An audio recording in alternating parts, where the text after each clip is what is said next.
माननीय शिक्षण संचालक यांचा शाळा बंद पण शिक्षण सुरू या उपक्रमांतर्गत माननीय मुख्य कार्यकारी अधिकारी जिल्हा परिषद सोलापूर व माननीय शिक्षणाधिकारी माध्यमिक शिक्षण विभाग जिल्हा परिषद सोलापूर यांच्या प्रेरणेने आजच्या या ऑनलाईन अध्यापन उपक्रमामध्ये मी सौ वैशाली अनिल अघोर सहस्त्रार्जुन प्रशाला सोलापूर सर्वांचे मनपूर्वक स्वागत करते। नमस्कार विद्यार्थी मित्रांनो, आज आपण आपल्या 10वीच्या पाठ्यपुस्तकातील एका कवितेचा अभ्यास करणार। अतिशय सुंदर अशी कविता आहे। त्या कवितेचं शीर्षक आहे आकाशी झेप घेरे पाखरा। कवी आहेत प्रसिद्ध गीतकार, चित्रपट गीतकार, साहित्यिक, पटकथा लेखक, संवाद लेखक, लघुकथा लेखक, नाटक, दूरदर्शन याच्यासाठी लेखन करणारे, ज्यांना नाना म्हणून सगळेजण ओळखतात, कोल्हापूरचे जगदीश खेबुडकर सर। मी आणि माझी कविता त्यांचे असे कार्यक्रम होतात आणि ते ऐकण्याचं भाग्य मलाही लाभलं आणि त्यामुळे बऱ्याच वेळेस असं वाटतं की अशा दिग्गज साहित्यिकांच्या मार्गदर्शनाने तुम्ही पण भविष्यामध्ये जे काही नवीन साहित्यिक येतील किंवा तुमच्या आजूबाजूच्या परिसरामध्ये असणारे साहित्यिक, कवी ऐकायला शिका आणि त्यामुळे ऐकून आपण पण समृद्ध होत असतो, तसे तुम्ही पण समृद्ध होणार आहात। तर साहित्य निर्मिती करत असताना त्यांच्या साहित्याची महत्वाची वैशिष्ट्ये आहेत। साधे सोपे परंतु अर्थगर्भ नादमय शब्द ही त्यांच्या गीताची वैशिष्ट्ये आहेत। महाराष्ट्र शासनाच्या वतीने त्यांना 11 वेळा सन्मानित करण्यात आले होते। याशिवाय गदिमा पुरस्कार त्यांना मिळालेला आहे, कुसुमाग्रज साहित्य पुरस्कार त्यांना मिळालेला आहे, जीवन गौरव पुरस्कारही त्यांना मिळालेला आहे। मराठी चित्रपट सृष्टीसाठी त्यांनी प्रचंड लेखन केलेलं आहे। एक कविता आपल्याला अभ्यासासाठी आहे आणि ती कविता आहे आकाशी झेप घेरे पाखरा। खूप सुंदर कविता जरी असली तरी तुम्ही ऐकलं असेल, हे चित्रपट गीत आहे। आराम हराम आहे या चित्रपटातील हे गीत आहे आणि म्हणून आपण याला चित्रपट काव्य गीत असे पण म्हणू शकतो। हे भावकाव्य आहे। कवितेचे वैशिष्ट्य पाहत असताना याची रचना मुक्त छंदात्मक अशी रचना आहे, लयबद्ध रचना आहे, यमक अलंकाराचा वापर छान पद्धतीने केलेला आहे, अलंकारिक शब्दयोजना आहे, प्रतिमा आणि प्रतीकांचा खूप सुंदर सुयोग्य असा वापर नानांनी केलेला आहे। भावनेबरोबरच विचार रुजवण्याचे संस्कार करणारी ही कविता आहे। श्रम प्रतिष्ठेचे मूल्य बिंबवणारी ही कविता आहे। जीवन विषयक सकारात्मक दृष्टिकोन नव्या पिढीला देण्यासाठी संदेश देणारी ही कविता आहे। यशाला गवसणी घालण्यासाठी परिश्रमाला महत्व देणारी ही कविता आहे। आणि या कवितेचा विचार करत असताना कवीने सुरक्षिततेचे अर्थात परावलंबित्वाचे कवच काढून टाकून स्वकष्टाने जगण्याचे महत्व अधोरेखित केलेले आहे। कष्टाचे महत्व अधोरेखित केलेले आहे। कष्टाशिवाय पर्याय नाही हे पूर्ण कवितेमध्ये तुम्हाला दिसून येणार आहे। आपल्या क्षमतांवर, सामर्थ्यांवर विश्वास ठेवावा हा पण संदेश अतिशय महत्वाचा आहे। कवी पाखराच्या प्रतीकातून माणसाला स्वसामर्थ्याची ओळख करून देतात। प्रस्तुत कवितेतून कवी परावलंबित्वाचे कवच फोडून स्वसामर्थ्यावर ध्येयाची उंच शिखरे पादाक्रांत करा। पादाक्रांत करणे म्हणजे मिळवणे। यशप्राप्ती करण्यासाठी प्रयत्न करत असताना यश जेव्हा मिळतं तेव्हा ते शिखर जेव्हा आपण गाठतो तो मिळणारा आनंदाचा क्षण म्हणजे पादाक्रांत केल्यानंतर मिळणारा आनंदाचा क्षण, म्हणून ते मिळवा असं कवीला सुचवायचंय। उत्तम यश मिळवून निखळ आनंद घ्या असा संदेश देतात। तर ही कविता अतिशय सुंदर अशी कविता आहे। या कवितेचा आपण अभ्यास करूया। विद्यार्थी मित्रांनो, प्रत्येक व्यक्तीचा जीवनाकडे पाहण्याचा दृष्टिकोन हा भिन्न भिन्न असतो। व्यक्ती तितक्या प्रकृती, व्यक्ती तितक्या प्रवृत्ती असं म्हणतात। पिंडे पिंडे मध्ये भिन्ना असं म्हणतात, म्हणजे प्रत्येक माणसाचे विचार भिन्न असतात। म्हणून म्हटलं मी, दृष्टिकोन वेगळा असतो। कुणाला हे आयुष्य म्हणजे क्रीडांगण वाटत असेल, कुणाला रणांगण वाटत असेल, कुणाला रंगमंचही वाटत असेल आणि बऱ्याच जणांना प्रश्नमंचही वाटतो। जीवन प्रत्येकाला जरी मिळालं असतं, त्या जीवनाकडे बघण्याचा दृष्टिकोन मात्र प्रत्येकाचा भिन्न असतो. आणि म्हणून या जीवनाकडे कसं सकारात्मकतेनं पाहावं हा पण एक विचार या ठिकाणी कवीने देण्याचा प्रयत्न केलेला आहे. तर या कवितेचा आपण अभ्यास करूया. खरं तर विद्यार्थी मित्रांनो, 10वीच्या प्रत्येक कवितेचा किंवा पाठाचा विचार करत असताना पाठ्यपुस्तक मंडळाने का कविता ठेवली असेल, का पाठ घेतला असेल, त्याच्यातून आपल्याला काय शिकायचंय हा पण मुद्दा अतिशय महत्वाचा आहे. आणि म्हणून स्वची जाणीव, इतरांची जाणीव करून घेत असताना आपण स्वतःला पण जाणलं पाहिजे. नात्यांना जाणत असताना आपण म्हणतो की आई, बाबा, आजी, आजोबा यांना जसं जाणतो तसं माझीच मला ओळख आहे की नाही, मी मलाच जाणलंय का, माझ्यात कोणत्या क्षमता आहेत, मी काय करू शकेन. बरेच जण म्हणतात की आपल्यावरच बंधनं घालून घेतात आणि माझ्याकडे मला काही येत नाही, मी अमुकच आहे, मी तमुकच आहे, मला झेपतच नाही, मला होतच नाही, सतत रडगाणी गात असतात.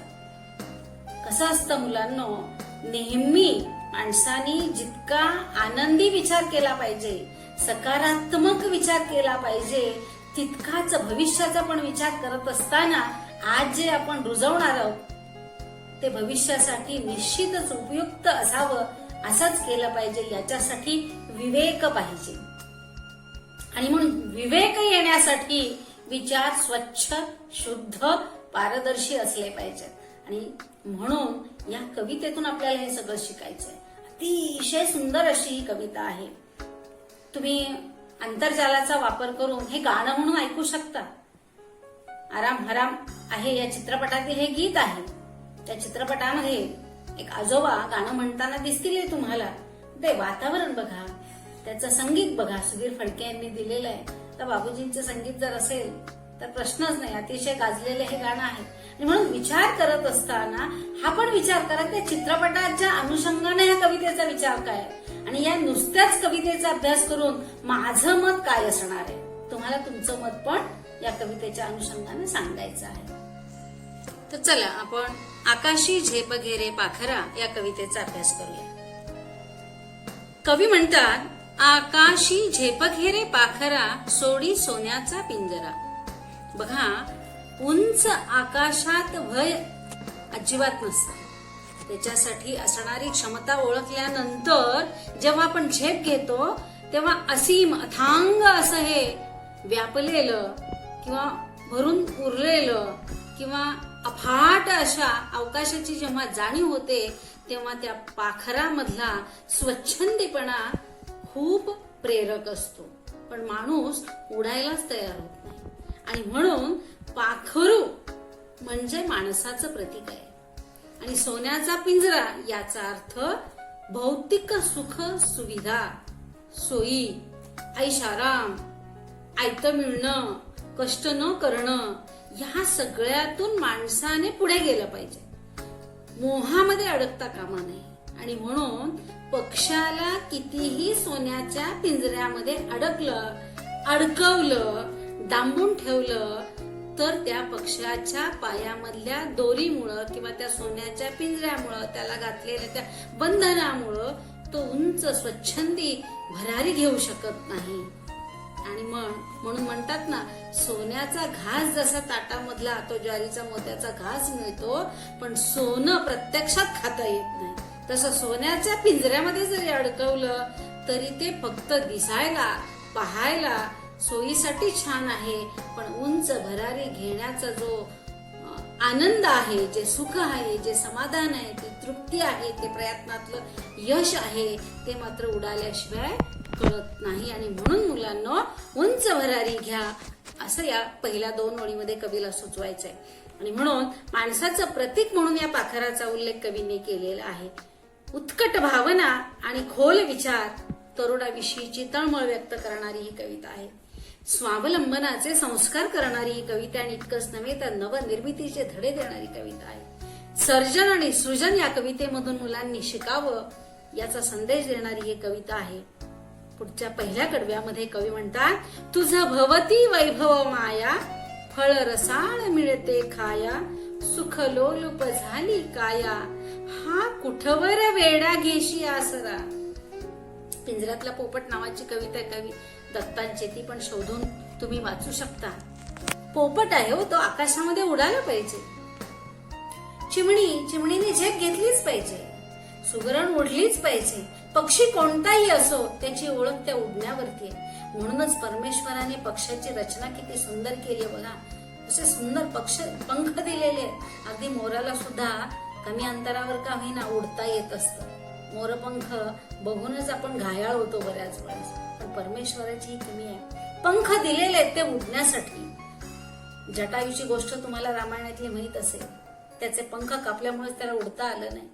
पंख नसेल, ताकद नसेल, क्षमता नसेल ते पक्षी उडत नाही. आणि माणसाजवळ तर प्रचंड ताकद आहे आणि त्या ताकदीचा जर माणसाने विचार नाही केला तर तो कशी उंच झेप घेईल.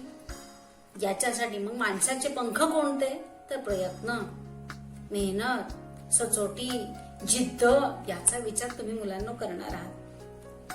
ज्याच्याकडे सगळं आहे, पैसा आहे, ऐश्वर्य आहे, संपत्ती आहे, म्हणून काय म्हटलं कवीनी, तुझं भवती वैभव माया. वैभव आहे, माया आहे. माया म्हणजे सगळं हे आपण जमवलेलं, हे माझं, ते माझं, अमुक घर, माझा बंगला, माझा गाडी, माझी वडिलांनी कमवलेलं हे सगळं माझं. आयतं मिळतं ना, फळं रसाळ मिळते, खाय सगळं आयतं मिळायला लागल्यावर माणूस हातपाय कशाला हलवे, प्रयत्नच करणार नाही. सुख लोलुप झाली काय. आणि मग हा आसरा किती वेळ तू घेणार आहेस असं कवींनी विचारले तुम्हाला म्हणजे या तरुण पिढीला.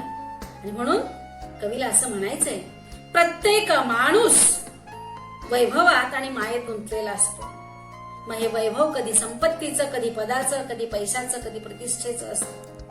माणूस मोहात गुंतलेला आहे. मी, मला, माझे, त्यातच तो समरसून गेलेला आहे. वडिलांची ऐती संपत्ती मुलांना मिळते. असंख्य माणसे त्या सुखामध्ये लोळताना आपण पाहतो. अनेक नात्यांचा सुद्धा विसर पडलेला आपण पाहतो. पैशापायी आईवडिलांचा विचार न करणारी माणसं सुद्धा आपण पाहतो. स्वार्था पलीकडचं जग त्यांना दिसत नाही. आणि मग अशी माणसं आकर्षणात, वरवरच्या रंगीत जीवनामध्ये भुललेले असतात. सुख समृद्धीची फळे चाखत निवांत आयुष्य घालवत ही माणसं सुखात लोळत पडलेली असतात. सुखासीन आयुष्य झालेलं असतं. आणि अशा वेळी काया म्हणजे शरीर हे सुखाधीन झालं की माणूस कशाचाच विचार करत नाही. स्वार्था पलीकडे तो जातच नाही. जगाचा विसर पडूनच जातो त्यांना. आईत खाऊ आयुष्यात रमलेल्या माणसाला स्वक्षमतांचा विसर पडलेला असतो. स्वची जाणीवच उरत नाही. विलासात रस घेणारी माणसे प्रगती करू शकत नाही. त्यासाठी हा आसरा घेणारा वेडा माणूस होऊ नकोस असं कवीला सांगायचं. या आकर्षणात गुंतू नकोस. या मोह मायेमध्ये, मोह जालामध्ये अडकू नकोस. हा सोन्याचा जरी असला तरी तो पिंजरा आहे. आणि म्हणून हा सोन्याचा पिंजरा टाळायचा आहे, त्यात अडकायचं नाही. आणि म्हणून पिंजऱ्यात डांबलेल्यांना असीम अथांग अवकाशाचा वेध घेता येणार नाही. स्वच्छंदे विहार करता येणार नाही. त्यामुळे अल्पकाळाचे आयतं मिळते ना. पोपटाला 4 दाणे घालतात, आयतं मिळतं. मग कधी डाळिंबाचे दाणे मिळतील, कधी मस्त छानच जर घर असेल तर काजू बदाम बेदाणे पण त्या पक्षाला मिळतील हो. पण त्या पक्षाचे पंख जेव्हा त्या पक्षांना आपण मोकळं सोडू उडता पण येणार नाही त्यांना. पण पक्षी कसे असतात बघा, आपल्या पिलांना कसं शिकवतात. एक छान काय म्हणू त्याला आपण, माहितीपट मध्यंतरी पाण्यामध्ये आला तर आई आपल्या पिलांना शिकवते. एक पिलू फार आळशी असतं आणि भित्र असतं. त्या पिलाला शिकवण्याचा आई प्रयत्न करते. 1 दिवस 2 दिवस ती उडते, परत मागे येते, छान उडते, परत मागे येते. पिलू काही उडायला तयार होत नाही. आणि शेवटी एके दिवशी ती इतकी चिडते, किती दिवस तुला मी आयतं खाऊ घालणार, त्या पक्षाला ढकलून देते. आणि त्या पक्षाने पंख पसरून जेव्हा उडायला सुरुवात केली, त्या आईला झालेला आनंद त्या माहितीपटामध्ये खूप सुंदर दाखवलं. प्रत्येक आई वडिलांचं असंच असतं. पण आई वडिलांनी सुद्धा या मुलाच्या मोहामध्ये अडकायचं नसतं. प्रगतीमध्ये अडथळे आणायचे नसतात. आणि स्वतःहून पायावर मध्ये दगड बांधून घ्यायचा नसतो. हा पण विचार मुलांनी करायचा आणि आई वडिलांनी पण करायचा. हाच संदेश या कवितेतून. आणि म्हणून आयते खाण्याचे समाधान क्षणिक असते, चिरंतन सुखासाठी या पिंजऱ्याबाहेर पड, असा सल्ला माणसाला कवींनी दिला आहे. कवी प्रतिभेचा सुंदर आविष्कार आहे हा. आणि म्हणून या अशा माणसाला याचा आसरा किती दिवस घेतो वेड्या माणसा. अरे वेडाय की काय तू, तुला कळत नाही हे क्षणिक आहे. साठवलेलं संपत, साठवलेलं डबकं होतं. प्रचंड पैसा जरी असला तो साठवलेला असेल तर लगेच संपून जातो, संपवायला वेळ लागत नाही. पण वाहणारा जर झरा असेल, वाहणारी जर नदी असेल तर ती नदी अथांग समुद्राला जाऊन मिळते. आणि म्हणून त्या प्रवाहाच्या दिशेनं नदीचा प्रवाह चालू असतो. मग आपल्याला डबकं व्हायचंय का समुद्रापर्यंत जायचंय? सांगा कसं जगायचंय. तुझं पंख दिले देवाने, कर विहार सामर्थ्याने, दरी डोंगर हिरवीराने, जा ओलांडून या सरिता सागरा, सोडी सोन्याचा पिंजरा. काय शब्द रचना आहे बघा, किती सुंदर निसर्ग प्रतिमांचा वापर केलेला आहे. अडे अडथळे, संकट, अडचणी यांच्यासाठी बघा काय छान दरी, डोंगर अशा प्रतिमा वापरलेल्या आहेत. परमेश्वराने प्रत्येकाला कोणती ना कोणती कला, प्रत्येकाजवळ कुठली ना कुठली क्षमता जन्मजात परमेश्वराने दिलेलीच असते. अगदी पशु पक्षी प्राण्यांमध्ये सुद्धा गुरुदेव दत्तांनी 24 गुरु केलेत. बघा ते 24 गुरु कोणते आहेत. प्रत्येकाकडे घेण्यासारखं काही असतं. आणि म्हणून आपण पण इतरांकडून घेत असताना त्याच्याकडचा जो चांगला गुण आहे तो आपण घ्यायचा प्रयत्न करायचा. पण प्रत्येकामध्ये क्षमता असते, फक्त ती क्षमता जाणली पाहिजे, ओळखता आली पाहिजे. मग इतरांची क्षमता जसं आपण म्हणतो, जसं आम्ही आमच्यासारखे शिक्षक किंवा आता जगदीश खेवुडकर सुद्धा शिक्षकच होते, विद्यार्थ्यांच्या क्षमता आम्ही ओळखू शकतो. हा, तू छान चित्र काढतो, तू उत्तम वक्ता होऊ शकतो, तू उत्तम खेळाडू होऊ शकतो. हे जसं शिक्षक शोधतात तसे आई बाबा पण शोधत असतात की आपला मुलगा काय होऊ शकतो, नसेल तर शोधलं पाहिजे. तसं विद्यार्थ्यांनी सुद्धा स्वतःमधले गुण शोधायचे की मी कोण आहे आणि मला काय व्हायचं आहे, मी काय करू शकेल, मी हे करू शकतो. मग जेव्हा आपण एखाद्या छोट्याशा विहिरीमध्ये पोहू शकतो तेव्हा स्वप्न उराशी त्या मुलाचं असतं की मी समुद्राची खाडी पण पार करून जाऊ शकेल. हा विचार जेव्हा येतो तेव्हा खऱ्या अर्थाने प्रगतीला सुरुवात होत असते. परमेश्वराने प्रत्येकाला हात पाय दिलेले आहेत, बुद्धी दिलेली आहे, मन दिलेलं आहे, विचार करण्याची क्षमता दिलेली आहे, सारासार विचार करायची क्षमता दिली, विवेक दिलाय ना, त्यालाच तर विवेक म्हणतात. मग विवेकानं वागलं पाहिजे. ती क्षमता आपल्यातली ओळखता आली पाहिजे. कारण अरे मी छान गाणं म्हणू शकतो, मी उत्तम नृत्य करू शकतो किंवा करू शकते, मी काय करू शकेन, याचा विचार जेव्हा तुम्ही सुरू कराल, मला काय व्हायचंय, तरच काहीतरी तुमच्या भविष्याची पेरणी आज होणार आहे. नाहीतर बघू वेळ आल्यानंतर आधी 10वी तर पास होऊ दे असं नाही. तुमचं ध्येय ठरलं पाहिजे, ध्येयाकडे जाण्याचा मार्ग ठरला पाहिजे. अनंत अडचणी येऊ दे, त्याला तोंड देण्याची तयारी ठेवायची. आणि म्हणून काय म्हणतात बघा कवी, ती क्षमता ओळखता आली पाहिजे, स्वसामर्थ्य ओळखता आली पाहिजे. दरी डोंगर हिरवी राणी. आता दरी डोंगर म्हणजे काय, कितीही अडचणी येऊ दे, कितीही संकट येऊ दे, प्रत्येकाच्या आयुष्यात येतच असतात.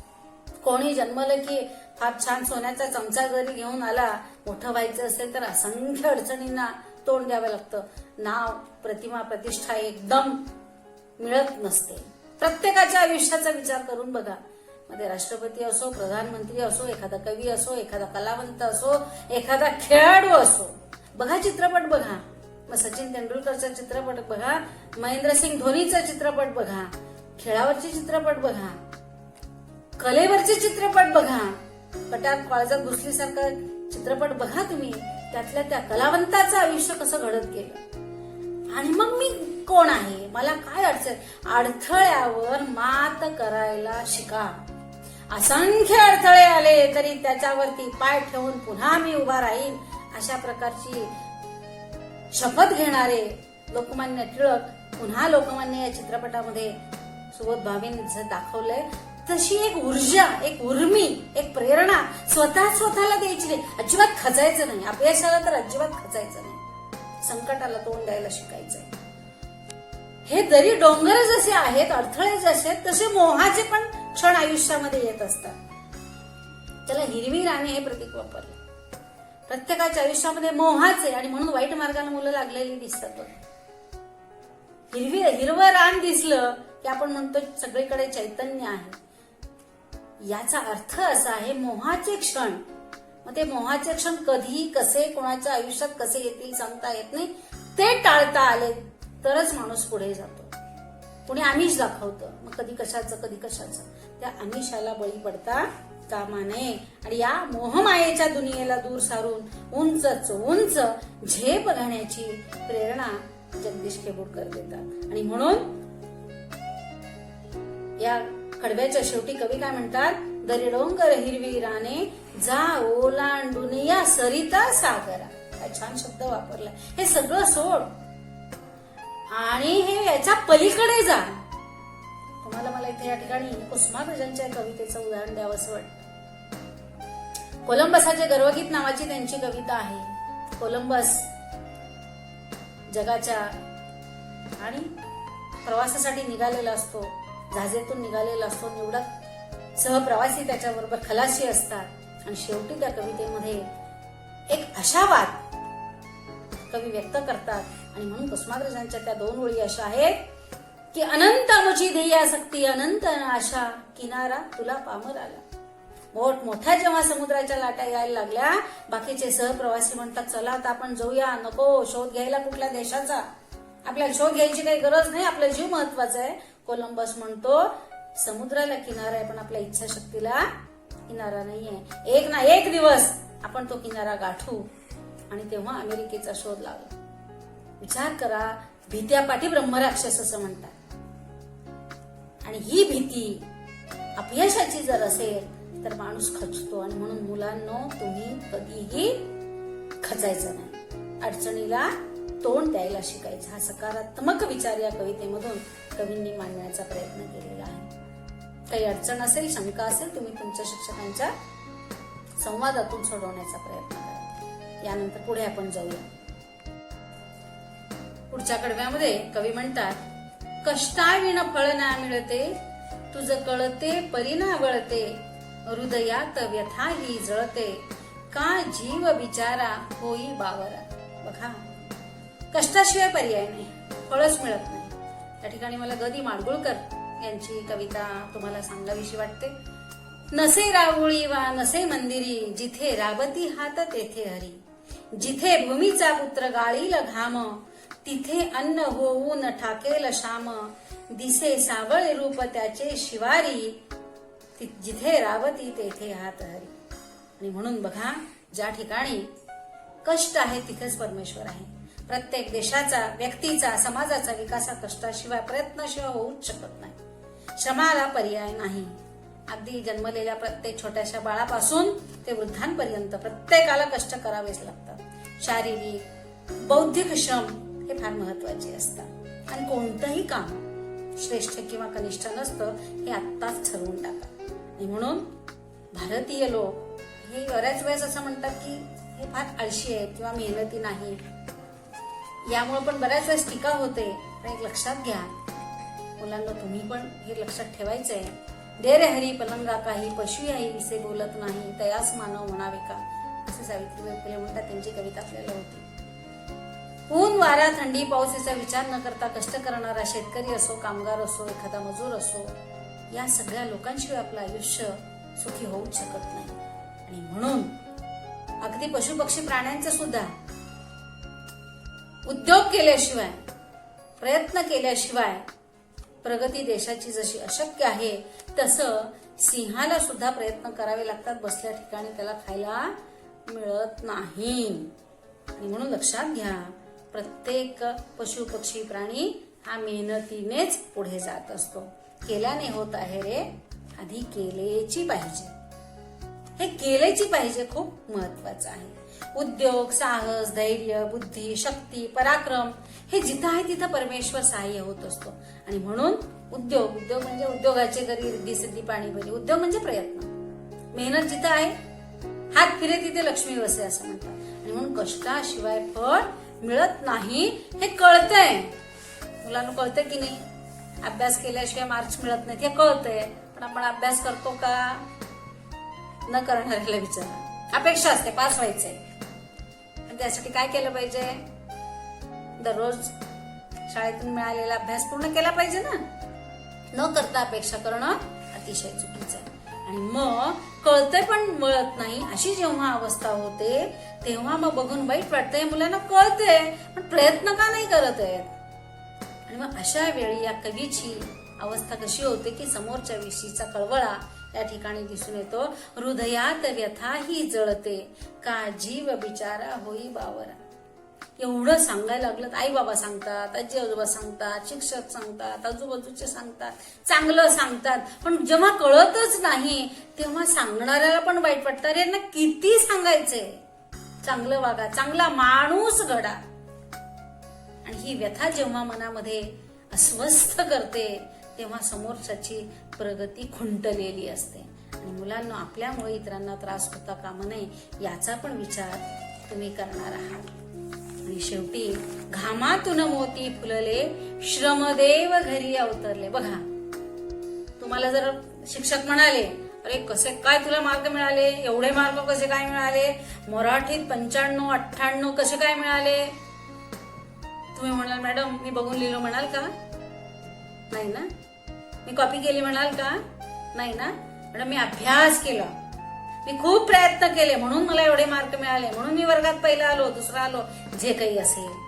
ह्याला म्हणायचं घामातून मोती फुलले. घाम गाळल्याशिवाय, प्रयत्न केल्याशिवाय यश मिळत नाही. घामातून मोती फुलले, श्रमदेव घरी अवतरले. प्रत्येक घरामध्ये कष्टाची बरी भाजी भाकरी तीच सुखाची झोप देते. कसल्याच प्रकारची चोरी, तूप साखरेची चोरी नको असं अनंतपंथी म्हणतात. तूप साखरेचं जरी जेवण असलं तर ते चोरीचं असता कामा नये. कष्टाची भाजी भाकरी भुकेला कोंडांनी ज्याला धोंडा असं म्हणतात.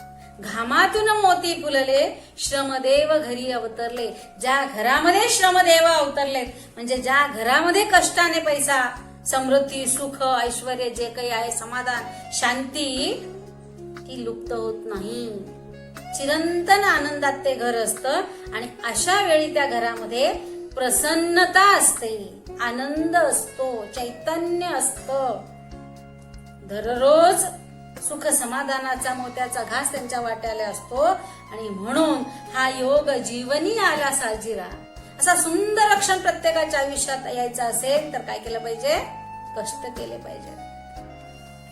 म्हणून म्हणाले हे माझं घर आहे, उगीच बांधून होतं का? मला जसे मार्क्स मिळाले चांगले उगीच मिळाले का? मग हे येण्यासाठी, मग मार्क मिळण्यासाठी असेल, घर बांधण्यासाठी असेल, गाडी घेण्यासाठी असेल, जे काही तुमच्या सुखाच्या ज्या ज्या काही समाधानाच्या व्याख्या असतील त्या जर पूर्ण करायच्या असतील तर त्याच्या पाठीमागची एकच महत्वाची गोष्ट आहे, ते म्हणजे कष्ट.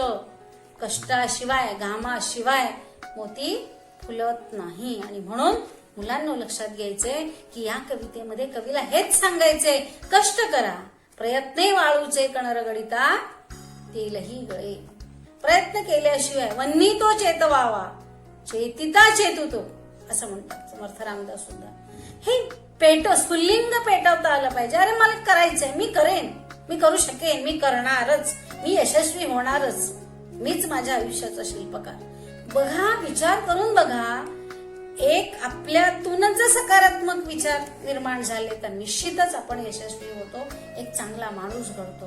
अतिशय सुंदर अशी ही कविता आहे. आणि म्हणून सकारात्मक विचार रुजवणारी ही कविता मुलांना तुम्हाला निश्चितच आवडेल. विद्यार्थी मित्रांनो, चला आता आपण कृती सोडवूया.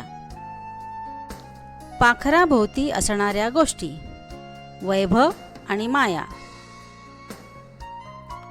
कवी सामर्थ्य ओळखून या गोष्टी ओलांडून जाण्यास सांगतात. 1 दरी, 2 डोंगर, 3 हिरवी राने, 4 सरिता म्हणजे नदी आणि 5वां आहे सागर म्हणजे समुद्र. पुढील शब्दांचे अर्थ लिहा. विहार करणे, फिरणे, झेप घेणे. व्यथा, दुःख, वेदना, त्रास. बाबरा म्हणजे गोंधळलेला, अस्वस्थ. साजिरा, सुंदर, समाधानी, देखणा वगैरे असे शब्द शोधून लिहा. विद्यार्थी मित्रांनो, कवितेतील भाव सौंदर्य, अर्थ सौंदर्य, आशय सौंदर्य, विचार सौंदर्य, शब्द सौंदर्य वगैरे सौंदर्य स्थळे अभ्यासा. कवितेचा आस्वाद घ्या. कवी जगदीश खेबुडकर यांच्या इतर कविता, त्यांच्या इतर साहित्याचा अभ्यास करा. तुमच्या पुढील यशस्वी वाटचालीसाठी मनापासून शुभेच्छा देते. All the best.